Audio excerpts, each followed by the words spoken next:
Siang itu panasnya menyengat. Jalan raya di pinggiran kota Kendal penuh dengan suara klakson truk yang bersahutan. Di antara hiruk-pikuk itu, seorang remaja dengan baju kaos pudar dan celana jeans lusuh sedang sibuk membantu sopir menaikkan muatan ke atas truk besar warna hijau. Namanya Rian, usia 17 tahun, baru lulus SMA, tapi tak melanjutkan kuliah karena ekonomi keluarganya pas-pasan. Ayahnya sakit-sakitan, ibunya hanya jualan gorengan di depan rumah. "Yan, cepetan, jangan lama-lama, matahari udah di atas kepala," teriak Pak Darto, sopir truk yang sudah dianggap seperti ayah kedua bagi Rian. Rian mengangguk sambil mengusap peluh di dahinya. Tangannya yang kasar memegang tali pengikat muatan dengan cekatan. Ia sudah terbiasa dengan pekerjaan berat ini. Namun, di hatinya selalu ada rasa getir setiap kali melihat teman men sekolahnya lewat dengan motor baru, baju rapi, dan senyum mengejek. Hari itu, takdir seolah ingin menguji hatinya lagi. Saat Rian sedang mengikat karung, terdengar suara motor berhenti di dekatnya. 3 anak muda turun, tertawa-tawa. Salah satunya Bayu, teman sekelas Rian dulu yang terkenal sombong dan sering pamer di sekolah. Itu bukan Rian ya? Wah, mantap bro, sekarang udah naik jabatan nih. Dari siswa jadi kernet truk, ucap Bayu sambil tertawa keras. Teman-temannya ikut terbahak-bahak. "Hei Yan, jangan lupa kalau trukmu lewat kota, kasih klakson dulu, biar kita tahu bos besar lagi lewat," ejek satu lagi sambil menirukan suara klakson. Rian hanya diam. Ia tersenyum kecil, walau hatinya pedih. Dia menatap mereka sebentar, lalu berkata pelan, "Iya, doain aja. Siapa tahu nanti yang punya truk malah aku." Bayu makin tertawa keras. "Wah, mimpi tinggi. Lihat dirimu Yan, jadi kernet aja udah bangga." "Bos, truk," katanya. Pak Darto yang mendengar itu mendekat, menepuk bahu Rian. "Udah, biarin aja, Yan.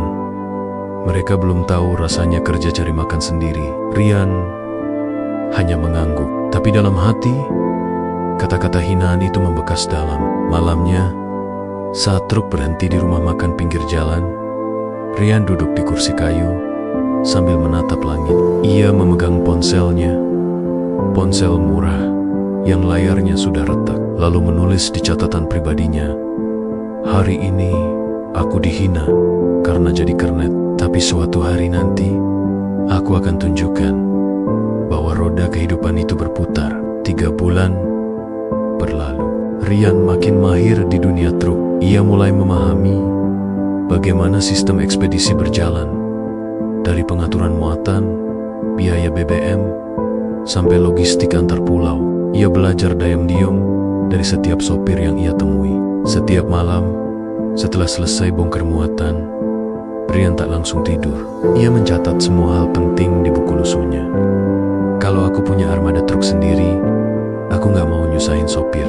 Aku mau sistemnya rapi, adil, dan manusiawi," gumamnya suatu malam di bawah lampu jalan yang remang.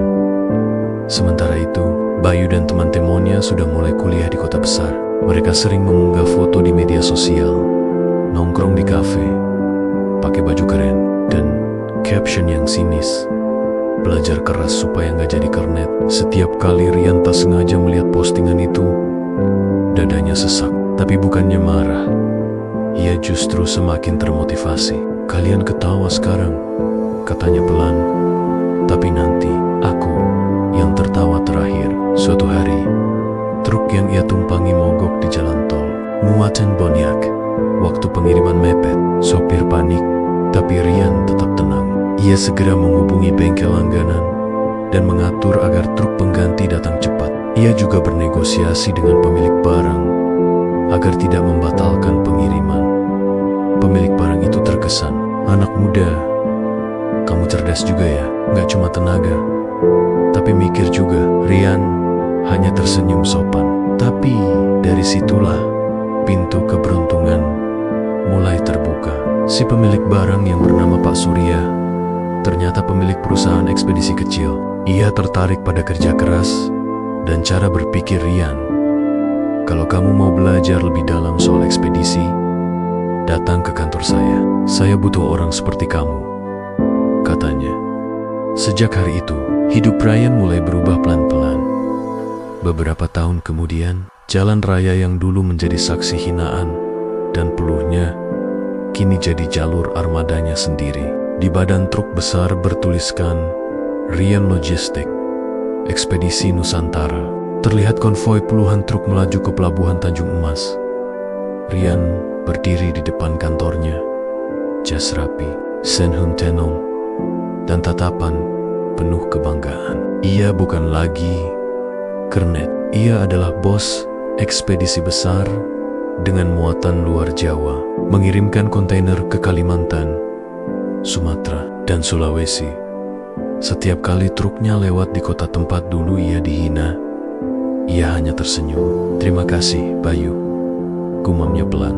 "Kalau bukan karena hinaanmu dulu, mungkin aku gak akan sekuat ini." Dan di dinding kantornya tergantung satu kalimat sederhana yang ia tulis di buku lusuh bertahun-tahun lalu. Roda truk berputar, begitu juga nasib manusia. Pagi itu udara di Semarang masih lembab. Sisa hujan malam tadi membuat jalanan licin dan dingin. Di sebuah kantor sederhana dengan papan nama bertuliskan Surya Trans Ekspedisi, Rian berdiri dengan raut wajah gugup. Ini adalah hari pertamanya bekerja secara resmi. Bukan lagi sebagai kernet, tapi sebagai asisten operasional. "Masuk aja, Rian," kata Pak Surya sambil tersenyum ramah. "Mulai hari ini kamu belajar di bawah saya. Dunia ekspedisi ini keras, tapi kalau kamu tahan banting, kamu bisa jauh melesat." Ryan menunduk hormat. "Iya, Pak. Saya siap belajar dari bawah lagi." Pak Surya tertawa kecil. "Kamu ini aneh. Udah pintar, tapi masih mau belajar dari bawah. Banyak anak muda sekarang maunya instan. Baru paham dikit, udah pengen jadi bos." Rian hanya tersenyum. Dalam hatinya, ia tahu dulu ia dihina karena jadi kernet, dan sekarang ia tak mau kehilangan sikap rendah hati yang sama. Hari-hari pertama berjalan berat. Rian harus bangun jam 5 pagi, datang ke kantor sebelum truk berangkat, mengecek surat jalan, menimbang muatan, memastikan sopir tidak membawa beban berlebih, dan mengatur jadwal keberangkatan. Kadang ia juga ikut sopir ke pelabuhan untuk memastikan dokumen pengiriman benar. Semua ia lakukan dengan penuh semangat, meski kadang tubuhnya letih dan tidur hanya beberapa jam. Namun dari situ, Rian belajar banyak hal yang tak ia dapat dari buku. Ia mulai memahami bagaimana cara menawar tarif muatan, cara mengatur rute agar hemat BBM, dan yang paling penting, cara menjaga kepercayaan klien di bisnis ini. Kata Pak Surya suatu malam sambil menyeruput kopi, "Yang paling mahal itu bukan truk, tapi kepercayaan." Kata-kata itu terus terngiang di kepala Rian. Ia berjanji akan memegangnya kuat-kuat. Waktu berjalan cepat. 2 tahun berlalu, Rian kini bukan sekadar asisten. Ia dipercaya mengelola armada kecil, 3 truk besar yang mengangkut barang dari Semarang ke Surabaya. Namun di balik kesuksesannya, ujian besar datang juga. Suatu hari, salah satu truk yang dikelolanya mengalami kecelakaan di tol. Muatan rusak, pengiriman terlambat, dan klien marah besar. Pak Surya kecewa. "Rian, saya tahu kamu anak baik, tapi bisnis ini nggak bisa hanya mengandalkan niat. Kita harus hati-hati. Kamu harus tanggung jawab," katanya tegas. Rian menanduk. "Ya, Pak, saya akan ganti rugi sebagian dari gaji saya." Pak Surya terdiam, menatapnya lama. "Kamu yakin?" "Iya, Pak. Ini tanggung jawab saya." Sejak hari itu, Rian menahan diri untuk tidak membeli apapun. Uangnya ia sisihkan untuk membayar kerugian. Teman-teman kantornya bahkan sempat menganggapnya bodoh. "Tega amat sih, Rian." Itu kan bukan salah kamu. Sopirnya yang ngantuk. Kok kamu yang bayar? Kata salah satu rekannya. Tapi Rian hanya tersenyum. Mungkin bukan salahku, tapi tanggung jawab tetap di bawah pengawasanku. Kalau aku lepas tangan, aku gak akan belajar apa-apa. Perlahan, sikap itu membuat Pak Surya makin menghargainya. Ia melihat bahwa di diri Rian ada sesuatu yang tak dimiliki banyak orang, kejujuran dan rasa tanggung jawab. Beberapa tahun kemudian, perusahaan tempat Rian bekerja mulai goyah. Harga solar naik, biaya pelabuhan meningkat, dan beberapa armada rusak. Pak Surya yang sudah mulai tua akhirnya memutuskan pensiun. Rian, katanya suatu sore di kantor yang kini mulai sepi, kamu tahu, saya udah capek, tapi saya percaya bisnis ini masih bisa besar kalau yang pegang orang seperti kamu. Rian menatapnya, terkejut. Maksud, Papa, saya mau jual sebagian truk dan izinkan kamu ambil alih kalau mau. Harganya gak mahal. Yang penting saya tahu armada ini jatuh ke tangan yang tepat. Rian hampir tak percaya. Ia tahu ini kesempatan besar, tapi uangnya tak cukup. Ia pulang ke rumah dengan kepala penuh pikiran. Malam itu, ia menatap foto orang tuanya. Ayahnya yang dulu sakit kini sudah membaik sedikit, tapi keluarga mereka masih hidup sederhana. Bu, kalau aku jual motor dan tabungan kira-kira cukup buat beli satu truk bekas ya? Tanyanya pelan. Ibunya menatapnya lama, lalu tersenyum lembut. Nak, kalau itu buat masa depanmu. Ibu Rido, kamu dulu pernah bilang mau punya armada truk sendiri kan? Mungkin ini jalannya. Air mata Rian menetes pelan. Ia memeluk ibunya erat. Malam itu ia bertekad, inilah saatnya roda nasib benar-benar berputar. Beberapa bulan kemudian, dengan uang hasil tabungan, pinjaman kecil dari koperasi, dan sedikit bantuan dari Pak Surya, Rian berhasil membeli satu truk bekas. Truk itu sudah tua, catnya pudar, tapi bagi Rian itu seperti emas. Ia memberi nama truk itu Harapan 01. Simbol dari awal mimpi yang mulai nyata. Ia memulai usahanya dengan satu sopir dan satu rute.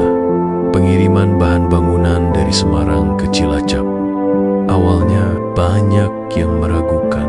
Bahkan beberapa mantan rekan kerja mencibirnya. Ngurus satu truk aja udah bangga banget ya. Bisnis truk itu keras loh. Jangan sok-sokan. Tapi Rian tak gentar. Ia kerja siang malam, memantau sopir, mengatur jadwal, memastikan semua tepat waktu. Ia tahu, satu kesalahan kecil bisa menghancurkan kepercayaan. Dan pelan-pelan, hasilnya mulai tampak. Klien puas dengan kerjanya yang jujur dan tepat waktu. Pesanan bertambah. Ia membeli truk kedua, lalu ketiga. Dalam 3 tahun, Rian Logistik berdiri secara resmi.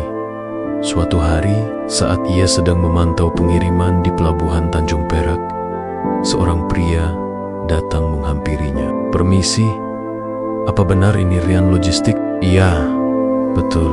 Bapak, siapa? Pria itu tersenyum. Saya, Payu, teman SMA kamu dulu. Rian menatapnya lama. Sekilas, wajah itu ia kenal. Payu, orang yang dulu menertawakan dan menghina dirinya di pinggir jalan. Kini Bayu tampak biasa saja, tanpa kesan sombong, bahkan sedikit kikuk. Wah, Bayu, sudah lama banget, ujar Rian dengan nada tenang. Bayu menendak. Iya Yan, aku dengar kamu sekarang punya ekspedisi besar. Hebat banget. Aku kerja di perusahaan yang mau pakai jasa kamu untuk kirim barang keluar Jawa. Rian terdiam sebentar, lalu tersenyum. Terima kasih sudah datang Bayu. Silakan duduk. Kita bicarakan kerjasama. Tak ada dendam di wajahnya. Yang ada hanya kebanggaan dan ketenangan. Ia sudah membuktikan segalanya. Bukan dengan kata-kata, tapi dengan kerja keras. Dan ketakutan saat ia melihat truk-truk Nia berbaris di dermaga. Ia berbisik dalam hati, "Dulu aku cuma kernet, tapi aku gak pernah berhenti belajar. Sekarang aku bukan cuma bawa muatan, tapi bawa harapan banyak orang." Pagi di pelabuhan Tanjung Emas, Semarang, selalu sibuk. Suara derek yang mengangkat kontainer, teriakan buruh pelabuhan, dan deru truk yang keluar masuk jadi musik rutin di telinga Rian. Tapi pagi itu ada sesuatu yang berbeda. Rian berdiri di dermaga, menatap laut luas di depannya dengan mata berbinar. Di sampingnya berdiri dua sopir lamanya, Anton dan Bagas, yang dulu ikut mengantarkan muatan pertamanya ke Cilacap. Kini di hadapan mereka ada 3 kontainer besar bertuliskan Rian Logistik Nusantara Kargo yang siap diberangkatkan ke Banjarmasin, Kalimantan Selatan. "Dulu kita cuma bawa 1 truk bekas ke Cilacap, Mas," ujar Anton sambil tertawa bangga. "Sekarang kontainer udah nyebrang pulau." Rian tersenyum. "Semua berkat kerja keras kita bareng. Tapi ini baru awal. Laut masih panjang dan ombaknya nggak selalu tenang." Mereka semua tertawa. Tak menyangka Rian yang dulu hanya kernet, kini benar-benar jadi bos ekspedisi lintas pulau. Tapi Rian tahu, keberhasilan itu hanya tampak indah di luar. Mulai muncul awan gelap yang siap mengguncang bisnisnya. Beberapa bulan pertama, ekspedisi luar Jawa berjalan lancar. Pengiriman ke Kalimantan dan Sumatera tepat waktu, pelanggan puas. Bahkan beberapa perusahaan besar mulai menawarkan kontrak tetap. Namun tiba-tiba, masalah datang bertubi-tubi. Awalnya, 1 kapal pengangkut kontainer yang membawa muatan milik Rian Logistik tertahan di pelabuhan Balikpapan karena dokumen tak lengkap. Padahal, semua berkas sudah dikirim sesuai prosedur. Rian langsung berangkat ke sana. Ia berdiri di depan petugas pelabuhan, menjelaskan panjang lebar. Tapi petugas hanya menjawab dingin, "Ada yang salah di surat jalan, Pak. Kami nggak bisa lepasin muatan sebelum diperiksa ulang." Rian tahu ini bukan kesalahan biasa. Dokumen itu disabotase. Setelah diselidiki, ternyata seseorang memalsukan tanda tangan stafnya agar muatan tertahan, supaya klien kecewa dan membatalkan kontrak. Di tengah kelelahan dan frustrasi, Rian mendengar kabar bahwa salah satu perusahaan ekspedisi besar, Mandiri Trans, mulai gencar mencari klien yang sebelumnya bekerja sama dengan Rian Logistik. Mereka tawarin harga di bawah pasaran. "Mas," kata Bagas suatu malam, "kayaknya mereka sengaja mau ngerebut semua pelanggan kita." Rian menarik napas panjang. Ia tahu siapa dalangnya. Pemilik Mandiri Trans adalah Danu Wijaya, orang yang dulu pernah satu kantor dengannya di Surya Trans, dan keluar dengan cara tak terhormat karena ketahuan korupsi. Rupanya dendam lama belum hilang. Suatu sore, Rian menerima telepon dari salah satu klien besar di Jakarta. "Maaf, Mas Rian," suara di ujung telepon terdengar ragu. "Kami mungkin harus pindah ke ekspedisi lain. Mereka kasih harga jauh lebih murah. Dan katanya, mereka punya jalur langsung ke pelabuhan luar Jawa." Rian terdiam sejenak, lalu menjawab dengan nada tenang, "Baik, Pak, saya paham. Tapi izinkan saya kirim 1 pengiriman terakhir tanpa biaya, hanya untuk buktikan kualitas kami." Klien itu setuju. Hari itu Rian menyiapkan 1 truk berisi barang ekspor ringan, dikirim ke pelabuhan dalam waktu yang sangat ketat. Ia turun langsung ke lapangan, ikut sopir hingga tengah malam, memastikan semua berjalan lancar. Dan hasilnya, pengiriman tiba lebih cepat 2 hari dari jadwal. Klien terkesan, bahkan akhirnya batal pindah ke ekspedisi lain. "Mas Rian, harga bisa bersaing, tapi kejujuran dan kecepatan kamu susah dicari," kata sang klien lewat telepon. Malam itu, Rian menatap layar ponselnya lama. Ia tahu perjuangan ini belum selesai. Tapi satu hal pasti, ia tidak akan kalah hanya karena permainan curang. Beberapa bulan berlalu, Danu dari Mandiri Trans semakin agresif. Ia menyebar gosip bahwa Rian Logistik bangkrut, bahkan mencoba menyuap beberapa sopir agar pindah. 2 di antara mereka tergoda dan membawa kabur truk. Saat itu Ryan benar-benar terpukul. Ia duduk di kantor kecilnya. Lampu sudah redup, hanya suara jam dinding yang terdengar. Ya Allah, gumamnya lirih. Aku dulu cuma kernet, aku tahu rasanya jatuh. Tapi kalau kali ini jatuh lagi, aku takut. Gak kuat. Ibunya datang membawa teh hangat. Nak, kamu ingat waktu dulu kamu dihina karena jadi kernet? Rian mengangguk pelan. Ibu lihat sekarang kamu jauh lebih kuat. Dulu kamu kerja buat bertahan hidup. Sekarang kamu kerja buat menghidupi banyak orang. Jangan takut jatuh, nak. Karena orang yang jatuh tapi mau bangkit, dialah yang benar-benar hebat. Kata-kata ibunya itu seperti menyiram api di hatinya.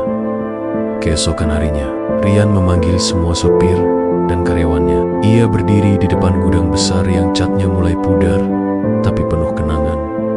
Teman-teman, katanya lantang, saya nggak bisa janji bisnis ini selalu untung. Tapi saya janji, selama kita jujur dan saling bantu, perusahaan ini nggak akan mati. Kita bukan cuma kirim barang, kita kirim kepercayaan. Dan itu nggak bisa dibeli. Sorak semangat terdengar di seluruh halaman. Semua sopir mengangguk mantap.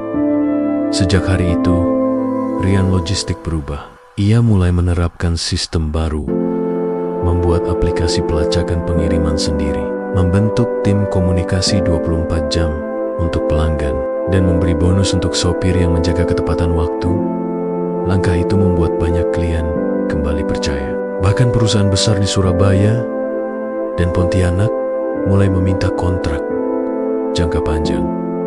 Sementara itu, Mandiri Trans milik Danu mulai goyah karena terlalu sering menurunkan harga dan meremehkan kualitas layanan. Banyak pelanggan kabur karena muatan terlambat dan sopirnya tak disiplin. Puncaknya, Rian dan Danu bertemu di sebuah acara Asosiasi Ekspedisi Nasional di Jakarta. Danu datang dengan wajah angkuh. Wah, Rian, gak nyangka ya, dari kernet bisa sampai ke sini juga, katanya sambil menepuk bahu Rian dengan sinis.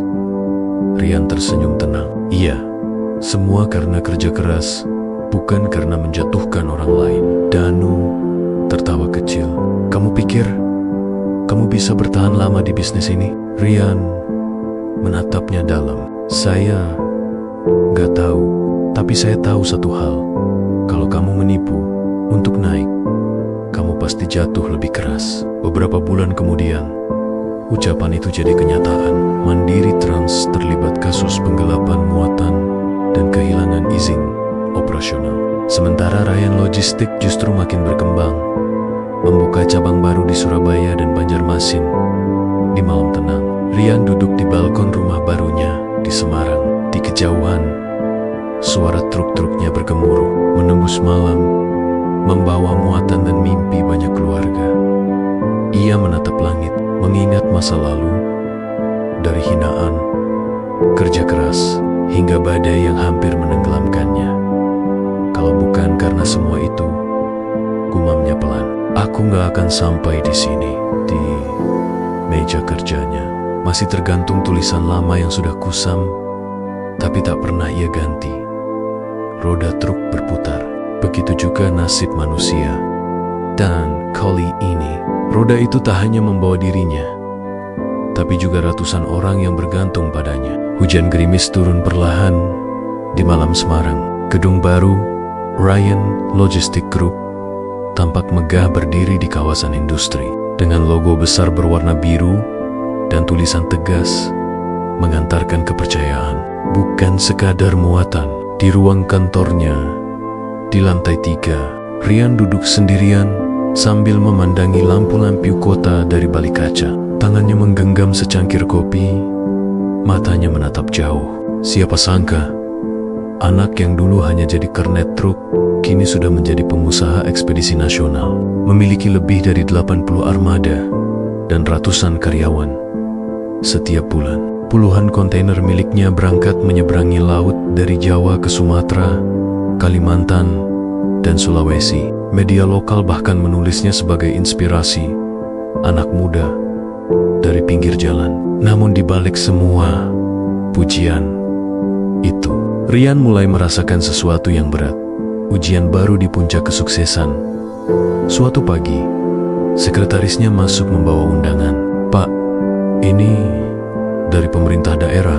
Bapak diundang untuk ikut tender proyek pengiriman alat pertanian ke Kalimantan Timur. Nilainya besar sekali, hampir 20 miliar. Rian menatap surat itu lama. Nilainya memang besar, bisa membuat perusahaannya naik satu level lagi. Tapi ia juga tahu, proyek pemerintah seperti itu seringkali penuh permainan di belakang layar. Benar saja, beberapa hari kemudian, ia diundang makan malam oleh seseorang yang memperkenalkan diri sebagai Pak Herman, pejabat dari instansi terkait. Pertemuan berlangsung di restoran mewah. Meja dipenuhi makanan mahal, yang bahkan namanya pun Rian belum tentu tahu. "Mas Rian," kata Pak Herman dengan senyum licik, "saya sudah dengar banyak tentang perusahaan Anda. Jujur, kami tertarik bekerja sama. Tapi Anda tahu sendiri, di negeri ini, urusan tender nggak bisa murni hitam putih." Rian diam. Ia tahu arah pembicaraan ini. "Kalau Anda bisa berpartisipasi sedikit untuk melancarkan administrasi," lanjut Pak Herman, "kami bisa pastikan proyek ini jatuh ke tangan Anda." Rian menatap mata pejabat itu dalam-dalam. "Berpartisipasi sedikit itu maksudnya swap, ya?" tanyanya pelan. Pak Herman tertawa kecil, menepuk bahu Rian.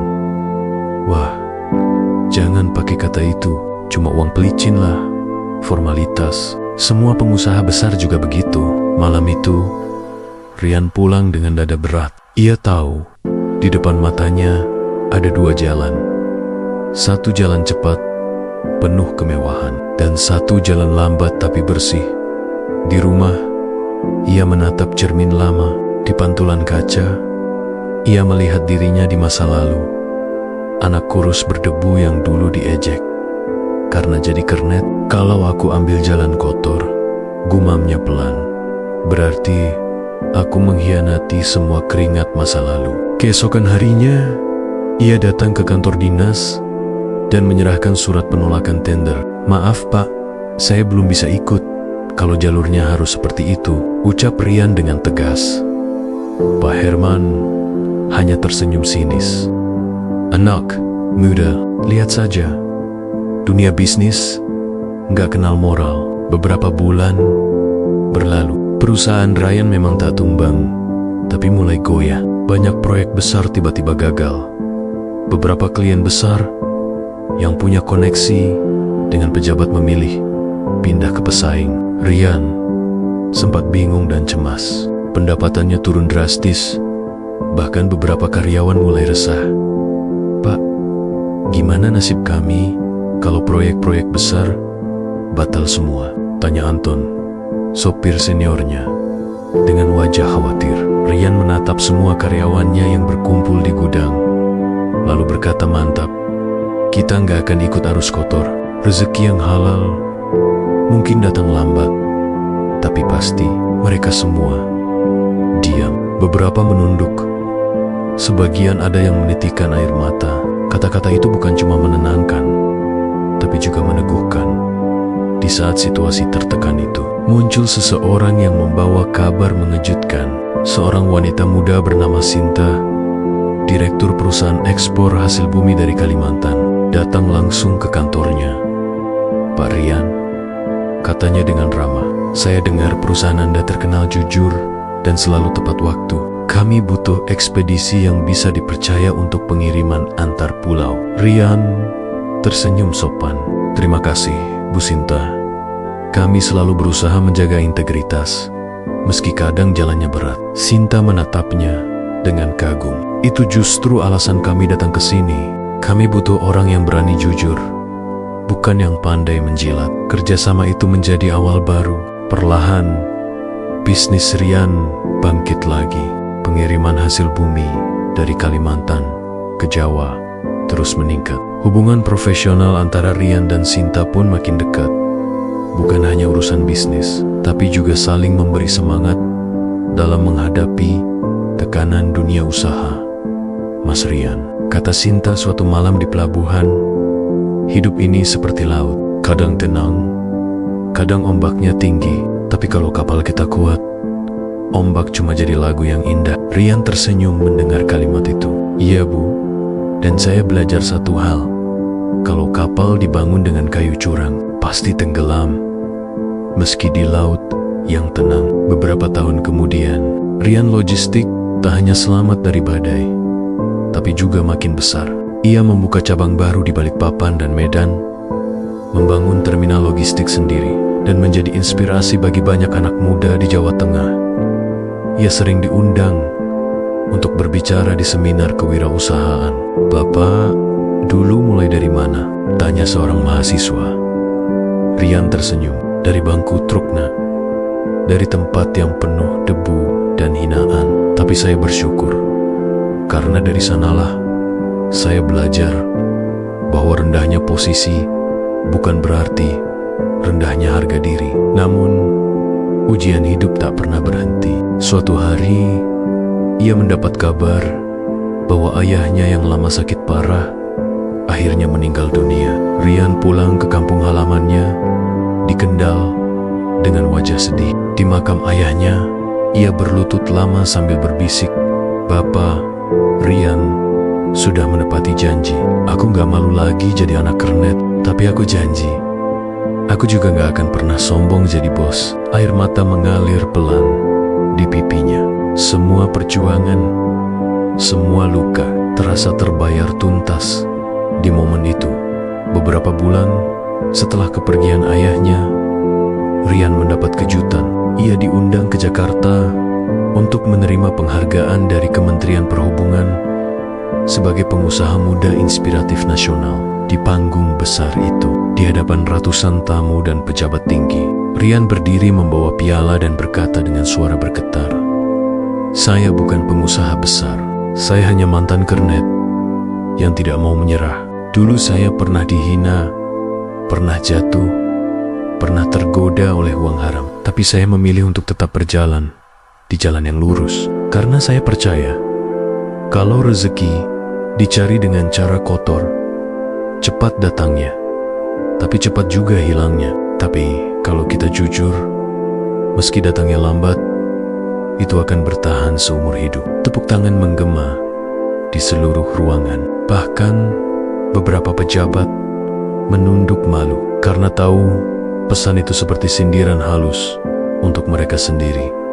Di tengah sorotan kamera dan pujian, Rian menatap ke langit, tersenyum, lalu berbisik dalam hati, "Aku berhasil bukan karena aku pintar, tapi karena aku gak menyerah waktu semua orang menertawakanku." Dan malam itu, saat pulang ke hotel, ia membuka jendela, memandangi langit Jakarta yang gemerlap. Ia bisa mendengar suara samar truk-truk yang melintas di jalan raya.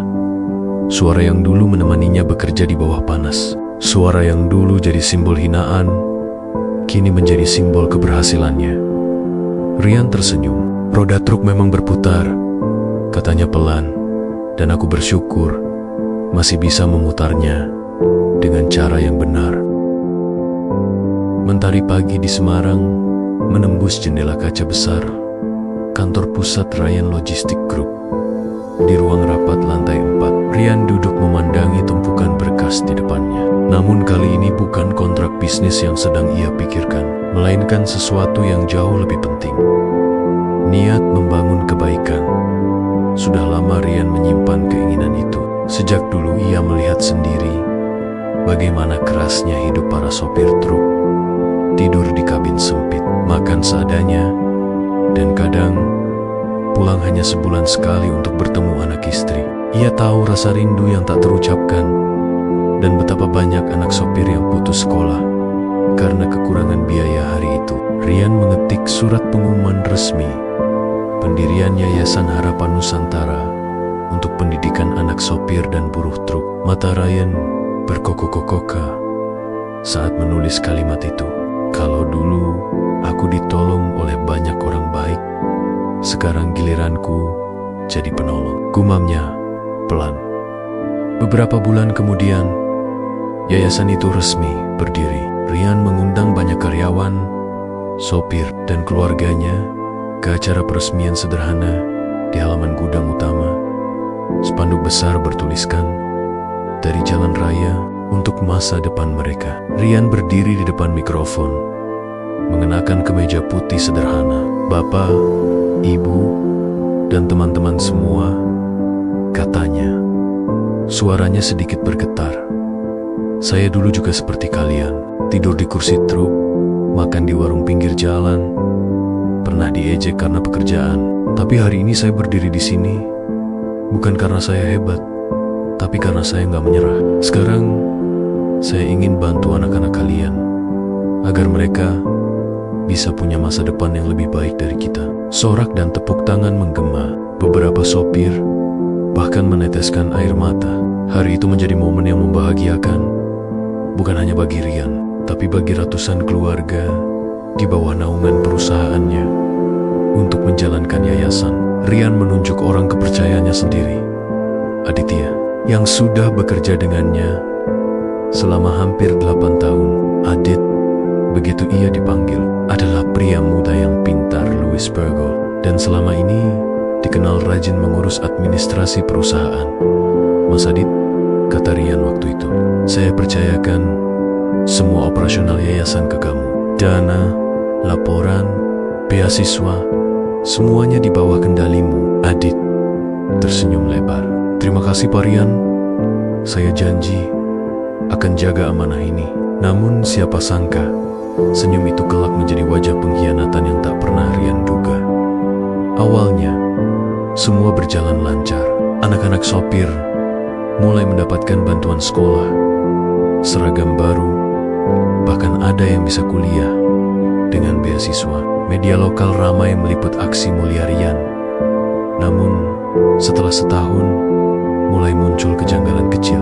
Suatu sore, Bagas, sopir senior yang dulu ikut Ryan dari awal, datang ke kantor dengan wajah bingung. "Pak Ryan, saya mau tanya," katanya, "anak saya nggak dapat beasiswa lagi.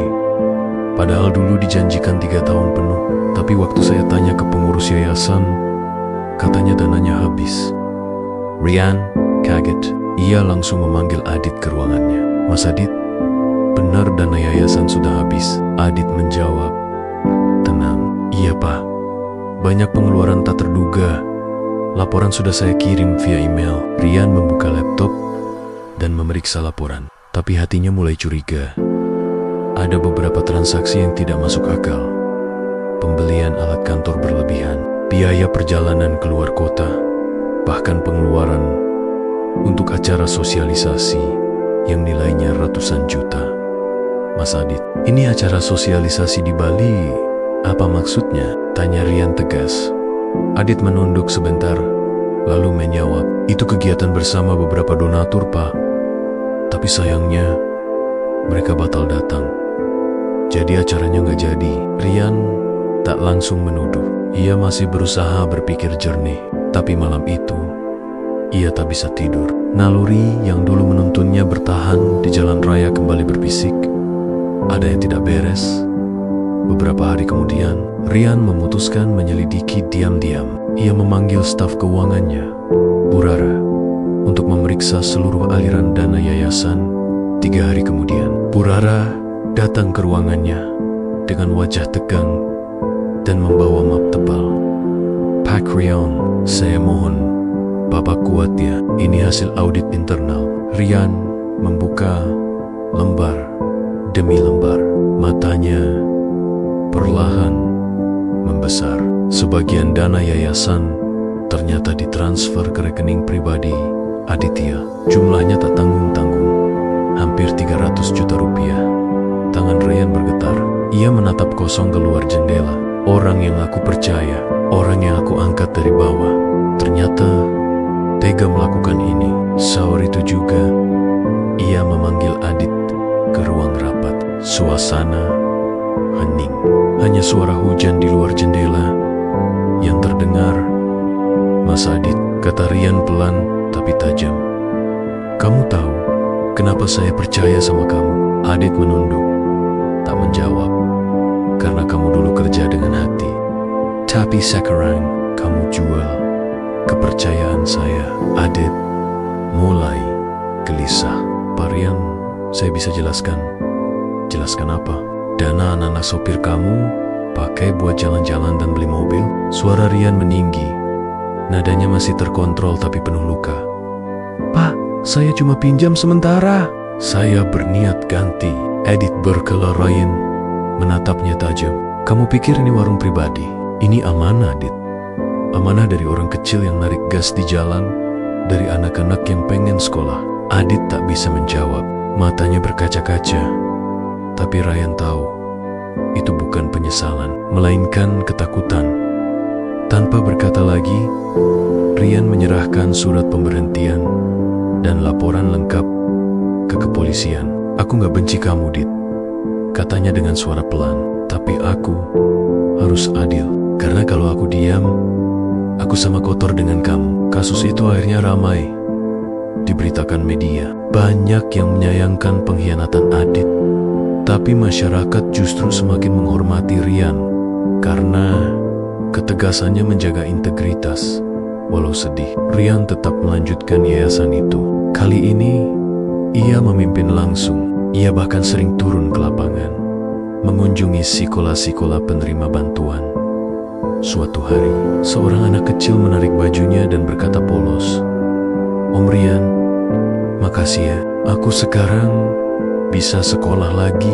Nanti kalau udah besar, aku juga mau kerja kayak Om, bantu orang-orang. Rian terdiam, matanya berkaca-kaca. Anak kecil itu mengingatkannya pada dirinya sendiri. Bocah miskin yang dulu pernah dihina, tapi tetap punya mimpi besar. Janji ya, katanya sambil tersenyum. Kalau kamu jadi orang sukses nanti, jangan lupa bantu yang lain juga. Anak itu mengangguk kuat. Malam itu, Rian duduk di teras rumahnya. Di pangkuannya ada laporan yayasan dan secangkir teh yang sudah dingin. Ia menatap langit penuh bintang, lalu tersenyum lirih. Kadang ujian terbesar bukan waktu kita jatuh, tapi waktu kita sudah di atas, gumamnya pelan. Karena di sanalah godaan dan pengkhianatan datang dengan wajah yang lembut. Ia menulis di buku catatannya, buku yang sama yang dulu ia gunakan saat masih jadi kernet. Uang bisa dicari, tapi kepercayaan gak bisa dibeli. Sekali rusak, seumur hidup hancur. Tapi selama kita jujur, Allah pasti jaga rezeki kita. Rian menutup buku itu, memandang truk-truknya yang parkir rapi di halaman. Lampu-lampu kabin menyala seperti bintang di bumi. Saksi perjalanan, seorang anak jalanan yang kini jadi penopang banyak kehidupan. Ia menarik napas panjang dan tersenyum. Roda masih terus berputar, katanya pelan. Dan aku akan terus berjalan, bukan untuk jadi paling kaya, tapi supaya bisa terus berguna.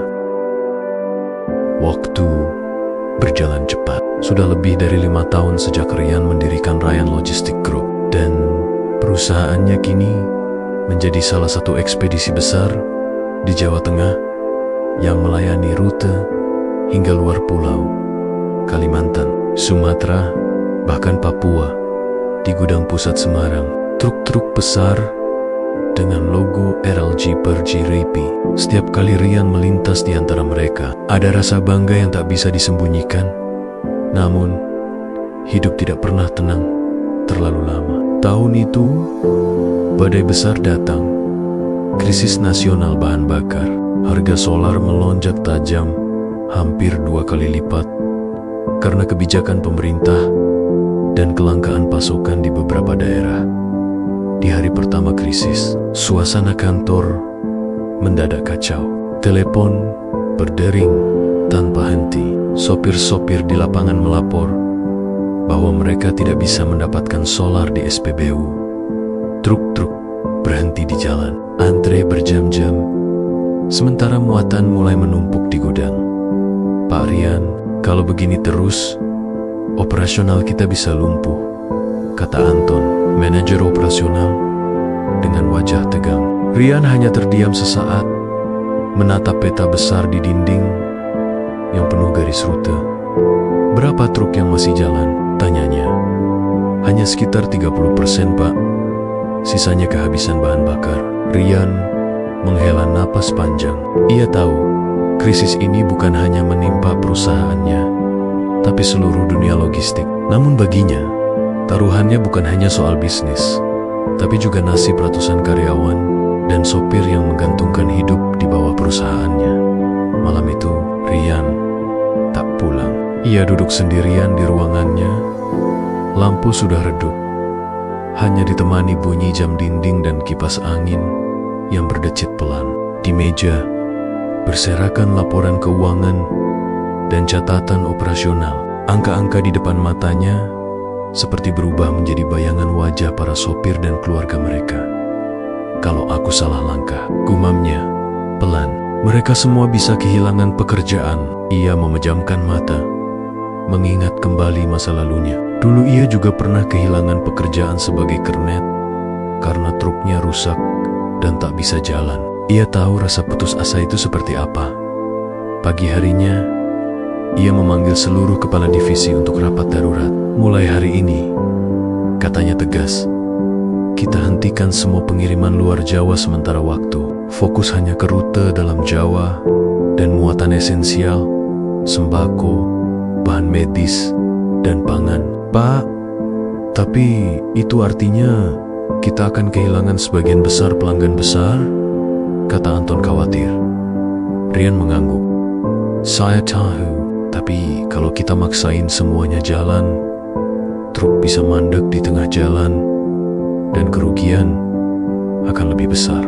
Saya lebih pilih jalan lambat tapi pasti. Semua terdiam. Keputusan itu berat, tapi mereka tahu Rian bukan orang yang gegabah. Beberapa minggu kemudian, dampaknya mulai terasa. Pendapatan perusahaan menurun drastis. Beberapa kontrak besar bahkan membatalkan kerjasama. Namun, yang paling berat bagi Rian adalah ia harus memutuskan untuk memangkas gaji manajemen dan menunda bonus tahunan. Ia mengumpulkan seluruh karyawan di gudang utama. Saya tahu kabar ini tidak mudah didengar. Ucapnya pelan, suaranya berat, tapi kita sedang menghadapi masa sulit. Saya minta kita semua bertahan bersama. Tidak ada yang akan saya PHK. Tidak satupun. Suasana mendadak hening.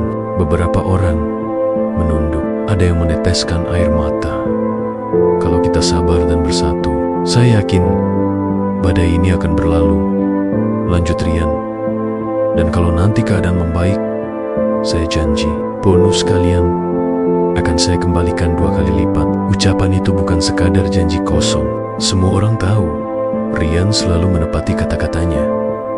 Namun, tidak semua orang sabar. Di minggu ketiga krisis, seorang karyawan senior bagian keuangan, Benny, mulai menyebarkan isu bahwa Rian menyembunyikan keuntungan pribadi dan tidak mau mengeluarkan dana cadangan. Percuma, kerja mati-matian. Katanya di kantin, bos kita cuma pura-pura peduli. Katanya nggak ada uang. Tapi mobil barunya ganti terus. Kabar itu cepat menyebar. Beberapa sopir mulai ragu dan suasana perusahaan mulai panas. Rian tahu tentang rumor itu dari Anton, tapi alih-alih marah, ia hanya tersenyum lelah. Kalau orang lapar dan panik, fitnah bisa keluar tanpa sadar. Biarkan saja. Yang penting, aku tetap berbuat benar. Tapi dalam diam, ia mulai memikirkan sesuatu. Ia tahu kepercayaan adalah fondasi. Kalau itu runtuh, semuanya bisa hancur. Maka, seminggu kemudian, ia mengadakan pertemuan terbuka di gudang. Semua karyawan, dari sopir, mekanik, staf, sampai manajer, diundang di depan semua orang. Rian menampilkan laporan keuangan tanpa sensor, tanpa dicutup-tutupai. Ini laporan keuangan perusahaan, lengkap dengan saldo rekening. Kalian boleh lihat sendiri. Nggak ada yang saya sembunyikan, katanya jujur. Suasana hening. Semua orang terpaku menatap layar proyektor yang menampilkan angka-angka nyata. Mobil yang saya pakai bukan mobil baru. Itu kendaraan operasional perusahaan yang dibeli sebelum krisis. Dan semua aset pribadi saya sudah saya jaminkan untuk menutupi biaya gaji bulan ini. Beberapa orang mulai menunduk malu. Benny yang duduk di barisan belakang tampak pucat. Rian melanjutkan dengan suara pelan tapi tegas. Saya bukan bos yang sempurna, tapi saya bukan orang yang akan meninggalkan kalian di tengah jalan. Kita sudah berjuang dari nol. Saya cuma minta satu hal. Jangan hilangkan kepercayaan kita. Tepuk tangan perlahan menggema di ruangan. Satu persatu karyawan mulai berdiri. Ada yang berteriak, "Pak Rian, kami ikut berjuang bareng." Yang lain menyahut, "Kita nggak akan tinggalin Bapak." Mata Rian basah. Ia menatap mereka satu persatu. Dalam hati ia tahu, inilah keluarga sejatinya. Bulan demi bulan berlalu. Krisis belum benar-benar usai. Tapi berkat keteguhan dan kerjasama, perusahaan mulai bangkit. Rian menjalin kerjasama dengan koperasi sopir dan beberapa perusahaan minyak kecil untuk mendapatkan pasokan solar alternatif. Meski keuntungan menurun, tapi tidak ada satupun karyawan yang dipecat. Bahkan, beberapa truk mulai kembali beroperasi keluar Jawa. Suatu sore, Anton datang ke ruangan Ryan sambil tersenyum. "Pak, ada kabar bagus. Pemerintah baru saja mengumumkan subsidi solar untuk perusahaan logistik yang tetap beroperasi selama krisis. Kita masuk dalam daftar penerima bantuan pertama." Rian terdiam sejenak, lalu tersenyum lega. "Alhamdulillah, akhirnya Allah kasih jalan keluar juga." Beberapa bulan setelah itu, keadaan kembali normal. Perusahaan bukan hanya selamat, tapi justru tumbuh lebih kuat. Banyak klien baru datang karena kagum dengan keteguhan Rian mempertahankan integritas dan kesejahteraan karyawan. Suatu malam, Rian duduk sendirian di gudang, memandangi truk-truk yang baru selesai beroperasi. Di kepalanya terputar lagi semua kenangan dari masa ketika ia cuma kernet miskin, tidur di kabin truk berdebu, sampai kini menjadi pemimpin ratusan orang. Ia tersenyum kecil, lalu berbisik, "Dulu aku pikir sukses itu punya uang banyak, tapi sekarang aku tahu, sukses yang sesungguhnya adalah saat kamu bisa tetap manusia, bahkan di saat dunia memaksamu jadi keras." Ia menatap logo besar di dinding gudang, RLG, roda logistik giat, dan di bawahnya semboyan yang ia tulis sendiri, bukan hanya mengantar muatan, tapi juga membawa harapan. Pagi itu, udara di Jakarta terasa berbeda. Langit cerah, burung-burung berterbangan di halaman hotel berbintang, tempat acara besar akan digelar. Sebuah spanduk besar berdiri tegak di depan pintu masuk. Seminar Nasional Wirausaha Logistik Indonesia, membangun dari nol, menggerakkan Nusantara. Nama paling besar di spanduk itu tertulis dengan huruf tebal. Pembicara utama Rian Saputra, CEO Rian Logistic Group. Ya Rian, si mantan kernet truk yang dulu pernah dihina, kini berdiri sejajar dengan para pengusaha besar, pejabat, dan tokoh nasional. Tapi Paji itu, meski jasnya rapi dan dasinya seimbang, dadanya terasa berdebar. Ia tak menyangka perjalanan hidupnya akan membawanya sejauh ini. Di dalam ruang utama, ratusan orang sudah duduk rapi. Ada pengusaha muda, mahasiswa, sopir logistik, dan bahkan beberapa menteri. Ketika Mick menyebut namanya, tepuk tangan menggema di seluruh ruangan. Rian berjalan ke podium dengan langkah tenang, namun matanya berkaca-kaca. Assalamualaikum warahmatullahi wabarakatuh. Sapanya. Suara itu dalam, jujur, dan penuh makna. Ia memulai dengan cerita masa lalunya. Bapak, ibu, dan teman-teman semua. Saya bukan anak orang kaya. Saya dulu cuma kernet truk. Tiap hari cuci ban, ganti oli, dan makan seadanya. Tapi saya punya satu hal yang saya jaga. Harga diri dan tekad untuk tidak menyerah. Semua hadirin mendengarkan dengan hikmat. Rian melanjutkan kisahnya. Bagaimana ia dihina oleh teman sekolah, diabaikan oleh masyarakat, hingga bangkit perlahan-lahan dari bawah. Ia tidak berusaha membuat kisahnya terdengar hebat. Ia bercerita apa adanya dengan kata-kata sederhana, tapi menghujam hati. Dulu saya pernah dibilang, kerja kayak gitu gak bakal sukses. Tapi justru dari situ, saya belajar bahwa pekerjaan rendah bukan aib. Yang aib adalah kalau kita malu bekerja halal. Tepuk tangan menggema. Beberapa hadirin bahkan meneteskan air mata.